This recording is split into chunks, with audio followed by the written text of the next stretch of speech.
Hey YouTube, Twig here, bringing you all an update to my Vampire Yu-Gi-Oh! Deck profile for post-Battle of Chaos. I meant to do an update a while back from the Ghost from the Past with the latest support we received from that booster pack, but I figured I'd wait until we got an even more immense amount of support in the Battle of Chaos set. We got a new Xyz monster, a new Link monster, a new main deck monster, you name it. A bunch of cards definitely help with the overall play style of the Vampire deck, and this new boss monster, rank 8 monster, is definitely one of probably the most amazing arts I've seen for Yu-Gi-Oh! In a good while, but also one of the better effects to help the overall play style of taking your opponent's resources to use as your own in the Vampire deck. So let's go ahead and get started with the deck profile. So we'll go ahead and start off with the main deck. For some of the 3-ofs for the main deck monsters, I run 3 Vampire Retainer. This card definitely needed just for its graveyard setup. If it's special summon, you can pay 500 life points to add 1 Vampire Spell Trap from your deck to your hand. And if it's in the graveyard, you can send 1 Vampire card from your hand or face up on the field to the graveyard to special summon this card, but banish it when it leaves the field. It just gives you a tribute resource if it's set up in the graveyard. It gives you a search when it's special summoned. You're able to use both of the effects in the same turn. Definite 3-of, just you always have this resource available to you, because every time you use its effect, it will more than likely be banished. The next one being Vampire Familiar. Basically the same as Retainer, aside from the fact that instead of spell or traps, it searches a vampire monster. So you have the wide variety of 1-ofs that we run for the Vampire support in the deck. Being able to search out the particular one you want for your play definitely does come up more than enough, with Vampire Familiar being a level 1 monster, makes it also a 1-for-1 target. So with it having the special summon option by sending a vampire card from your hand or face up on the field, just gives you the same play style setup that you had with Vampire Retainer.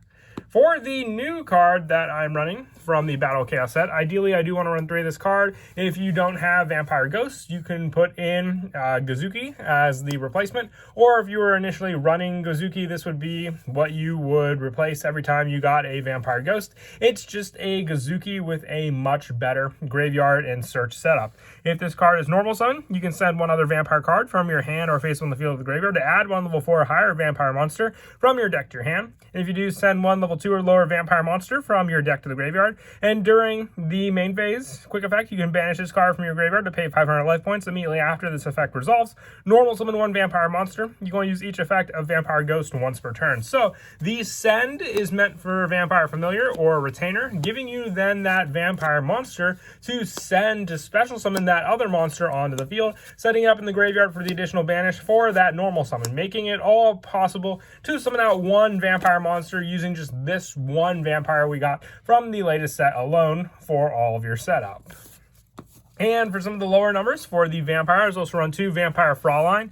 When a monster declares an attack, you can special summon this card from your hand in defense position. You're going to use this effect of Fraulein once per turn, and once per battle. If your zombie battles an opponent's monster during damage calculation, quick effect, you can pay life points in multiples of 100, max 3,000. Your battling monster gains that much attack and defense during damage calculation only. At the end of the battle phase, if this card destroyed any monster by battle, you can special summon them from the graveyard to your field. This gives you the resources to use for your Xyz monster of the zombie vampire, because if you use a monster with a level that is owned by your opponent, the Xyz summon of this card you can treat as a level 8, giving you the monster needed to then summon out with any of your level 8 options. The main one being your Vampire Voivode from the Ghost from the Past booster set. I also run 2 Vampire Scarlet Scourge, a level 6 monster, so needed to summon out your Dampier Vampire Sheridan. And with this card, if it's normal or special summon, you can pay 1,000 life points, target a vampire in your graveyard, except for Scarlet Scourge, special summon it, but it cannot attack this turn. And you can only use this effect of Scarlet Scourge once per turn. At the end of the battle phase, if this card destroyed any monsters by battle, you can special summon them from the graveyards to your field. More special summon resources that you had for your opponent, so with that level owned by your opponent giving you that play, makes it more and more easy for the setup. And for some of the 1-ofs for the vampire monsters, I run 1 Shadow Vampire. When it's normal summon, you can special summon 1 Dark Vampire monster from your hand or deck, except for Shadow Vampire. But if you do, only that monster can attack for the rest of the turn. More search targets, depending on which one you may want to summon out. Also, 1 Vampire Vamp. Being able to take your opponent's own monsters, equip it onto this card, is very, very scary, depending on that monster. And then having this card gain an attack equal to the combined original attack of the monsters equipped to it. 1 Vampire Grace, another graveyard special summon setup with this card. And lastly, the one of Vampire Voivode. If this card is normal summon, you can target up to 2 monsters in your opponent's graveyard. Special summon those to your field in defense position, but their effects are negated. And when a monster's effect is activated, while a monster with the same name is in the graveyard, it's a quick effect, you can negate the activation. If a monster is special summoned from your opponent's graveyard, you contribute 2 monsters to special summon this card from your graveyard. It's the Exceed Summon setup, giving you your opponent's monsters to overlay with this card into the boss monster, which I'm pretty sure the zombie vampire is basically Vampire Voivode on the card art. But you really only need one-ofs for all of these cards. They are searchable with Vampire Familiar, which can be set up with your Vampire Ghost. All these cards give you options in the deck to go into. So like I said, for the bigger vampire monsters, you really only need one-ofs for them. I also run one Yugioh Duel Links. This is just another special summon option. You can discard 1 zombie monster, special summon this card from your hand. And during your opponent's main phase, you can target 1 zombie monster in either graveyard, special summon that monster, but banish it when it leaves the field. It's just another way to get resources from your opponent's graveyard. We do run Zombie World in the deck, so another special summon on the field. I also run 3 Unizombie. I like the graveyard setup that this card provides. If you don't have the vampire ghosts, you can at least send your other vampires with Unizombie to the graveyard with this card. Being able to send 1 zombie from your deck to the graveyard and increase that target's level by 1, making it so you also have synchro options in the deck, with Unizombie being a tuner. And I run 2 Mizuki, another send option, or if you can at least set up Mizuki in the graveyard, it can be a special summon for a zombie from your graveyard, which some of them aren't restricted with their normal summon play. So even with some of the special summons, being able to get out onto the field means you at least have an easy vampire that you didn't have to tribute out to get onto the field. And lastly, for the main deck monsters, I run 3 Ash Blossom and Joyous Spring, along with being the hand trap of choice for many decks. The fact that Ash Blossom is also a tuner and a zombie is just an added bonus in the deck, if need be, for those resources or any of the zombie targets. And that is it for the main deck monsters. We'll now move on to the spells. I run 3 Vampire's Domain. It is a vampire card, so it is possible to send this card, whether it be with Retainer or Familiar. That's why I run multiples of this card, because you send it, and then you can just set up another one on the field the following turn. With this card, once per turn, you can pay 500 life points. During your main phase this turn, you can normal summon 1 vampire in addition to your normal summoner set, and you can only use this effect once per turn. Each time your vampire monster inflicts battle damage to your opponent, you gain the same amount of life points, being able to then make up for the resource, because you do pay life points a lot. With all your different lower level vampire monsters, Vampire's Domain should always at least be on your field to have that setup, and it's searchable with cards like Vampire Retainer to add to your hand. For another searcher, I run 2 Vampire Desire. Since it is a spell searcher, I even thought about cutting this down to 1 copy. You activate one of these effects, you target 1 face-up monster you control, send 1 vampire monster from your deck to the graveyard with a different level from that monster. And if you do, the target monster becomes the level of that sent monster in the graveyard to the end of the turn. So being able to give your own level 8 monsters if need be, if your opponent doesn't have those monster resources, you can send your Vampire Voivode to the graveyard, making that other vampire you have on the field a level 8, then giving you the option to special summon it back onto the field and overlay the 2 together. And I also run 1 Zombie World and 1 Vampire Kingdom. If you wanted to run 2 Zombie World, you can always attempt taking out the Vampire Kingdom. It's just another spell and trap card search for your Retainer. And also the 1 Terraforming. You have the search for the 1, but having a Terraform search additionally for the Zombie World sets up zombies in your opponent's graveyard for you to make use of. And then for the last of the one-ofs, I just run 1 for 1. This is for the Vampire Familiar to summon out and set up potentially other monsters in your graveyard, and 1 Foolish Burial for the setting of any of your other zombies, whether it be Mizuki, Retainer, Familiar, just a great target to use.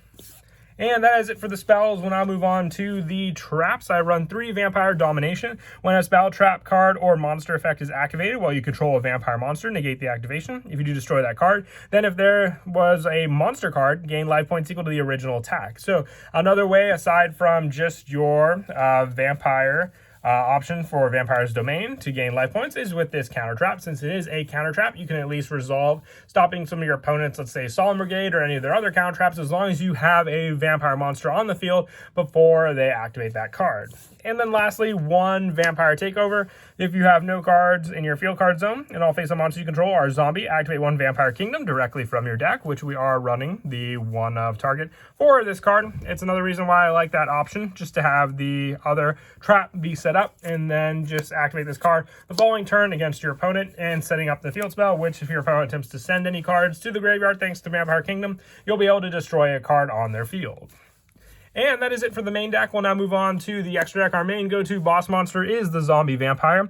If you use a monster with a level that is owned by your opponent, it can be treated as 8. Neither player can target this card with the effects of special summon monsters, except those special summoned from the graveyard. You can detach 1 material from this card. Each player sends the top 4 cards of their deck to the graveyard. Then, if any monsters were sent to either graveyard by this effect, you can special summon one of those monsters to your field. You can only use this effect of Zombie Vampire once per turn. So not only if you have Vampire Kingdom activated on the field, you gain the destruction of a card in your opponent's field since they sent a card from their deck to the graveyard. You also can take one of their own resources, one of their strong resources at that, to use as one of your own vampires on the field. And I also run 1 Dhampir Vampire Sheridan, just another option for the rank 6 plays, along with Vampiric Dragon. And then the 1 Zeus as well to overlay with any of the resources you may have already used all the materials from. And for the Link monsters, I run 2 Vampire Sucker, another tribute option for taking your opponent's resources to use as your own with this card. The newest Link monster is Vampire Fascinator. You need 2 or more monsters, including a zombie monster. If it's Link summoned, you can target 1 monster in your opponent's graveyard, special summon it to your field in defense position. Also, you cannot special summon monsters for the rest of this turn except for a zombie monster. You contribute 1 vampire monster, target 1 monster your opponent controls, take control of it until the end phase. So with Zombie World, this definitely does pop up more as a better Link monster to go into. What I like about it being a Link 3 monster is that we have the option with IP Masquerena, making this card just needing 2 non-Link monsters, having this and 1 other zombie monster on the field. Since the requirements for Fascinator are just 2 monsters, including a zombie monster, you can set up your opponent to have both of these cards on the field with this card and 1 additional zombie monster, going for the Link summon during your opponent's turn into Fascinator, and taking away one of the potential targets they may have had in their graveyard by special summoning it onto your side of the field. I also run 1 Dark the Dark Charmer Gloomy, one of the newer ones, more resources from your opponent's graveyard to use with the Vampire King, and 1 Wee Witch's Apprentice, more dark attribute boosting for all your vampires. For the rest of the Link monsters, I run 1 Nightmare Phoenix, 1 Crystron Halqifibrax for the tuner options once again to summon on the field, and 1 Nightmare Unicorn to get rid of more resources your opponent has on the field by shuffling them back into the deck. As for the Synchro monsters, I run 1 Borreload Savage Dragon and 1 Baron de Fleur with all the variety of levels we run in the deck. I find myself using both of these cards a lot more and going for the higher level options. If you don't have Baron de Fleur, you can always substitute in for a Crystal Wing Synchro Dragon, or even try going for some of the level 6 options for the Synchro, but I mostly use them when I have the adjusting levels to use with Unizombie. As for some of the go-to plays, I spoke of the 1, but I thought I'd go over it again with the Vampire Ghost. When it's normal summon, sending 1 other vampire card from your hand or face on the field to the graveyard. So with it, you add a level 4 or higher vampire monster. So ideally, with that option to send 1 other vampire card from your hand or face on the field to add a level 4 or higher vampire monster from your deck to your hand, you give you the option with this card, sending, let's say, either your familiar or your retainer from your hand to the graveyard. Then you not only set up that card in the graveyard, but you also set up the search for 1 of your other vampires you want to add to your hand, being the higher level ones for that resource, depending on if you go second against your opponent, or even if you go first, setting up more and more plays. You have the second vampire in your graveyard to send ghosts, special something out of the field, giving you the additional search, whether it be for your domain or field spell, then sending the additional monster, since you can banish the ghosts, paying the 500 life points, gaining that additional summon of a monster on the field, and having 1 additional summon to use thanks to Vampire's Domain. With that play needing also the additional 2 tributes, you could summon out 1 additional lower monster on the field with the one you may already have, and then use the second additional summon to get out some of the higher level vampire monsters that require 2 tributes. But that is it for the deck profile. I hope you all enjoyed the video. I was definitely surprised that Vampires got new support in the Battle of Chaos set, but it also is great because it is a fun deck that definitely got much more needed support when the Dark Saviors originally released, and hopefully we get more consistent support in the form of many other cards for the deck. And as always, until next time, please don't forget to leave a like and subscribe, and Kira Twig out.